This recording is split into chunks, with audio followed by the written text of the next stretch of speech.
কুরবানি কার জন্য করতে হয়? কেউ যদি এখন মনে করেন জিনকে সন্তুষ্ট করার জন্য কুরবানি করে দিল, কি হবে? এখনকার যুগে কিন্তু বহু মানুষ জিনের উপাসনা করে। এখনকার যুগে বহু মানুষ জিনের উপাসনা করে। আর জিন বলে একটা জাতি আছে, আমাদের সাথে চলাফেরা করে, আমরা দেখতে পারি না। আমরা কি সব দেখতে পারি? আমরা কি সব জানি? আমরা তো আমাদের আত্মাকেই দেখতে পারি না। এত ঘুমাই গেছেন, আত্মা চলে গেছে, দেখতে পারছেন? আর আমরা কি জানি? আমরা কতটুকু জানি আগামীকাল কি হবে আপনার সাথে, বলেন দেখি। কেউ জানে? আমাদের জ্ঞান কত ক্ষুদ্র, বুঝতে পারলাম। আগামীকাল কি হবে তাই জানি না, আমার আত্মাকেও চোখে দেখি না। আর আমি যদি দাবি করি এখন আমি সব জানতাম, তাহলে কি হবে? অতএব জিন জাতি আমাদের মধ্যেই আছে কি নাই? ওমা খলাকতুল জিন্না ওয়াল ইনসা ইল্লা লিয়াবুদুন, আমি জিন আর মানুষকে শুধুমাত্র আমার ইবাদত করার জন্যই সৃষ্টি করেছি। আল্লাহ পাক আমাদের সবাইকে আল্লাহ পাকের সত্য বোঝার তৌফিক দান করুন। এবার আসেন, আপনাদের পার্বত্য এলাকায় জিনের উপাসনা হয়। এখন বললেন ভাই কেমন করে জানলেন? যত তান্ত্রিক মান্ত্রিক কবিরাজ জাদুকর সব এই পাহাড়ি এলাকায় ঘুরে বেড়াচ্ছে এখন। এবং চোখ কান খোলা রাখলে আপনারাও বুঝতে পারবেন, জিনের উপাসনা করলে অনেক কিছু ভেলকিবাজি দেখানো যায়। জিনকে আল্লাহ পাক কিছু ক্ষমতা দিয়েছেন। জিন অনেক দূর থেকে দেখতে পারে। মনে করেন যে কেউ একজন এখানে বসে আছে, সে দাবি করছে যে সে অলৌকিক ক্ষমতার অধিকারী, অথচ ওর কাছে জিন আছে। কি আছে? জিন। এখন আপনি শুনেছেন যে অমুক জায়গায় অমুক বাবা আছে, সে অনেক বড় ক্ষমতার অধিকারী, তো যাই দেখি ওনার কি ক্ষমতা। এখন আপনি রাস্তায় আসছেন, তার সেই জিন তো আগেই দেখতে পাচ্ছে আপনি আসছেন দূর থেকে, সে আগে খবর দিল আসতেছে মক্কেল, ওই যে মক্কেল আসতেছে। এখন সে বলল যে ওই ব্যক্তির সাথে যে জিন আছে ওর সাথে কানেকশন করো। সবার সাথে একটা জিন আছে না? আছে কি না? একটা করে জিন শয়তান আছে না সবার সাথে? দুইজন ফেরেশতা একজন জিন সবার সাথেই আছে, আছে কি নাই? আপনার জিন জানে আপনার সাথে অতীতে কি হয়েছিল? জানে তো। আপনার জিন আপনার সাথে আছে না শুরু থেকে?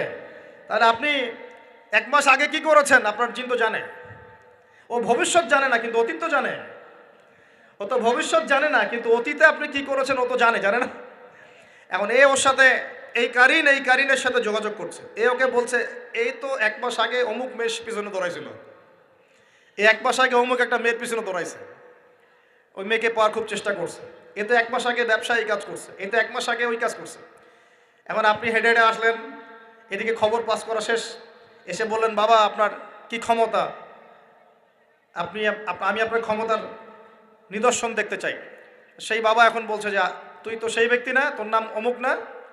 আপনি তো ভেবাচাকা খেয়ে গেলেন। হ্যাঁ তাই তো, আমার নাম তো অমুক। তুই তো 1 মাস আগে এই মেয়ের পিছনে ঘুরছিস না? হ্যাঁ তাই তো, আপনি কেমন করে জানলেন? তুই 1 মাস আগে এই কাজ করছিস না? হ্যাঁ তাই তো, আপনি কেমন করে জানলেন? আপনার তো চোখ একদম আসমানে উঠে গেল। বাপরে বাপ, সে তো আমার অতীতের সব বলে দেয়, সে তো আমার অতীতের সব বলে দেয়। তুই অমুক জায়গায় এটা পাপটা করছিস না, তুই এই জায়গায় ওটা লুকায় রাখছিস না। ব্যাস আপনার মাথা খারাপ। জিনের উপাসনা করে মানুষ অনেকেই। আর জিনরা কি করে, অনেক সময় আসমানের কাছে যায় সংবাদ নেওয়ার জন্য।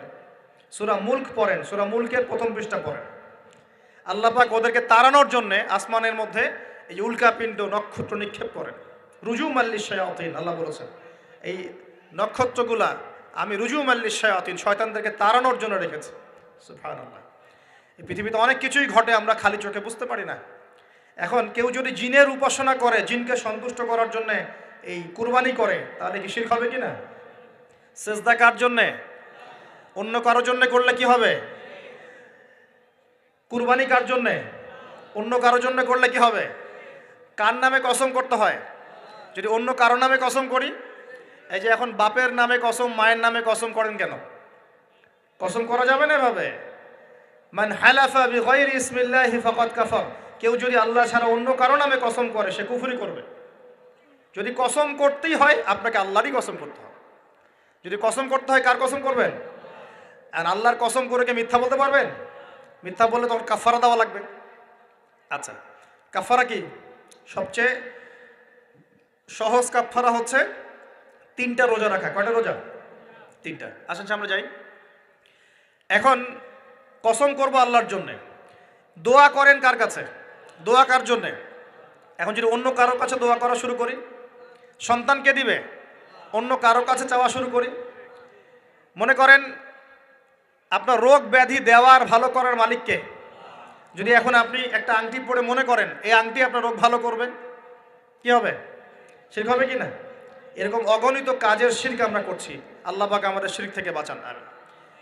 ভবিষ্যতের মালিককে, সময়ের মালিককে। ভবিষ্যৎ কে জানে? রাস্তায় টিয়া পাখি দেখে ভাগ্য পরীক্ষা করছে, ও কি ভবিষ্যৎ বলতে পারবে? যদি ওখানে গিয়ে হাত দেখান শিরক হবে না? রাশিফল দেখা যায়, রাশিফল কি রাশিফল, আজকে তোমার দিনটা কেমন যাবে, কালকে তোমার দিনটা কেমন যাবে, আছে না? তো এগুলো বিশ্বাস করলে কি হবে? এরকম পদে পদে শিরকে নিমজ্জিত আছে। এগুলো তো গেল আমলগত শিরক, আরো অনেক শিরক আছে। আমাদের কথার মধ্যেও শিরক হয়। কিসের মধ্যে? কথার মধ্যে। যেমন আমরা বলি ডাক্তার ভালো ছিল, না হলে রোগীকে বাঁচানো যেত না, বলি কি না? অনেকে বলি না? শিরক হবে। কেউ যদি বলে যে ড্রাইভারটা ভালো ছিল, না হলে গাড়ি নির্ঘাত অ্যাক্সিডেন্ট করতো, কি হলো কথায়? আরেকটা বিষয় আছে, আমরা অনেক সময় ইবাদত করি মানুষকে দেখানোর জন্য, সবাই বড় দানবীর বলবে, আমাকে নামাজি বলবে, এটাও কি? এটাও শিরক। কথার মধ্যে আর অনেক শিরক করি। সার্বভৌম ক্ষমতার মালিককে, তাবারাকাল্লাযী বিয়াদিহিল মুলক, সার্বভৌম ক্ষমতার মালিককে। আর আমরা যদি মনে করি আমরাই সার্বভৌম ক্ষমতার মালিক, কি হবে? শিরক হবে না?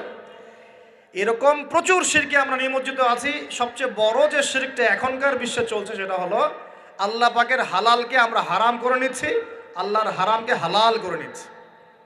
করছে কি না? বুঝতে পারছেন না মনে হয়।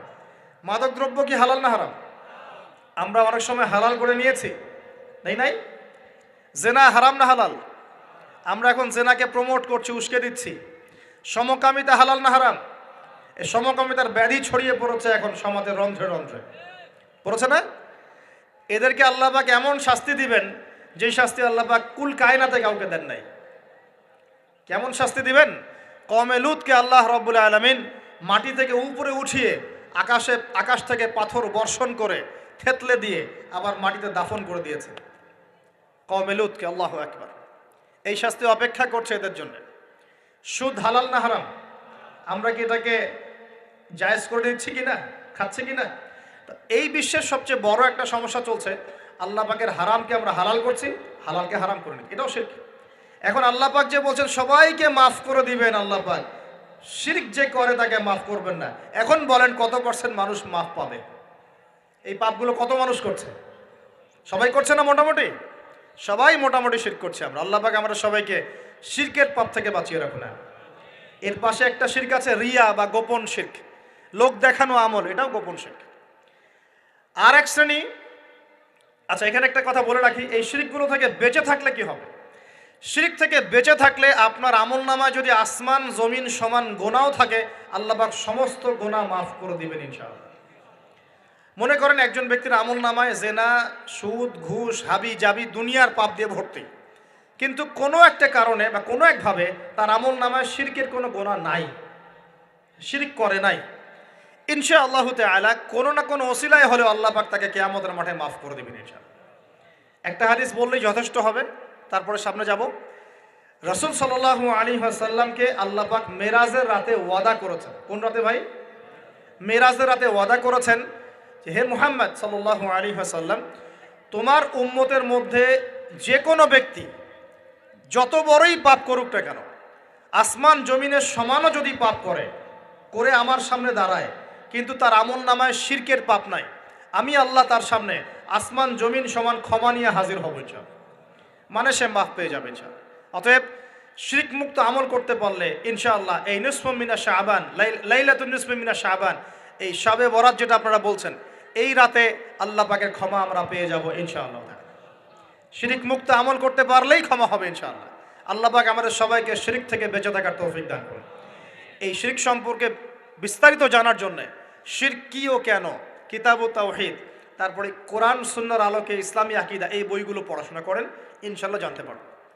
আর এক শ্রেণী মানুষকে আল্লাহ পাক মাফ করবেন না। এরা কারা? মুশাহিন। মুশাহিন মানে কি?